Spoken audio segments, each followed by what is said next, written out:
बिस्मिल्लाहिर्रहमानिर्रहीम। अस्सलाम वालेकुम वरहमतुल्लाह। 24 घंटे बाद आपको अपडेट कर रहा हूँ। गुज़िश्ता 24 घंटे हमारा सफ़र मुसलसल जारी है। तेज़ हवाएं हैं, शदीद लहरें हैं, जिसकी वजह से सफ़र मुश्किल है।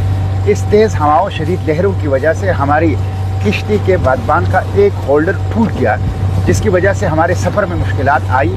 लेकिन 5-6 घंटे के बाद अल्हम्दुलिल्लाह इसका मुतबादिल इंतज़ाम कर दिया गया। इसी तरह किश्ती की या छोटा सा जो जहाज़ है, इसकी एक बैटरी भी डाउन हो गई। 2 जो हमारे साथ मुसाफिर हैं वो भी शदीद बीमार हैं, जिसकी वजह से उनको भी भरपूर तवज्जो देनी पड़ी। लेकिन इन मुश्किलात के बावजूद, जो कि इस सफ़र का एक लाजमी हिस्सा है, अल्हम्दुलिल्लाह हमारा सफ़र गज़ा की तरफ जारी है। इस सफ़र का पहला हिस्सा ट्यूनिस की बंदरगाह से सिसिली तक था, जो कि मुकम्मल हो गया है। दूसरा हिस्सा सिसिली से यूनान की जो जजीरा है क्रीटी, वहाँ तक है, जो तवील सफ़र है। इसमें 24 घंटे गुजर चुके हैं और 40 घंटे मजीद बगैर किसी वक्फे के हमें यह सफ़र जारी रखना होगा इन पानियों के अंदर। और फिर क्रीटी से हम सब वहाँ जमा होंगे, फॉर्मेशन बनेंगे और वहाँ से इंटरनेशनल पानियों के अंदर दाखिल होकर सीधा गज़ा के सामने निकलेंगे।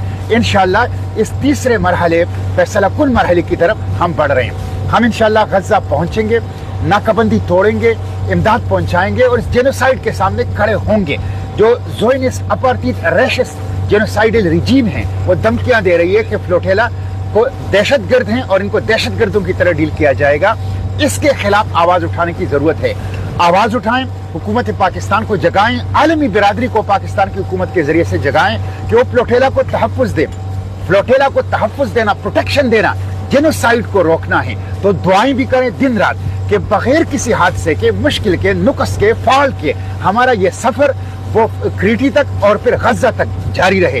और उसके साथ साथ हम गज़ा की सरजमीनी मकाविमत, सरजमीनी मज़ाहिमत, सरजमीनी मुक़द्दस के ऊपर पाँव रख सकें और गज़ा के जो ज़ख्मी हैं उनके ज़ख्मों के ऊपर वो मरहम जो है वो रख सकें। तो यही आपसे दरख्वास्त है कि दुआओं में भी याद रखें, भरपूर दुआएं करें हमारी सफ़र के लिए और उसके साथ साथ आवाज़ उठाएं, कदम बढ़ाएं, हुकूमत पाकिस्तान और उसके ज़रिए आलमी बिरादरी के ऊपर दबाव बढ़ाएं कि वो फ्लोटेला को तहफ़्फ़ुज़ दें। इंशाअल्लाह किसी धमकी से मरहूब नहीं होंगे, अपने मिशन के साथ कमिटेड हैं। मुश्किलात, मसाइल, तकालीफ, खराब मौसम, धमकियों, खतरात के बावजूद सफ़र जारी रहेगा। हर गुजरते लम्हे के साथ हम गज़ा के करीब होते जा रहे हैं और गज़ा की सरजमीन के ऊपर इंशाअल्लाह पाँव रखेंगे। आपसे दुआओं की और आवाज़ उठाने की दरख्वास्त है। बहुत शुक्रिया।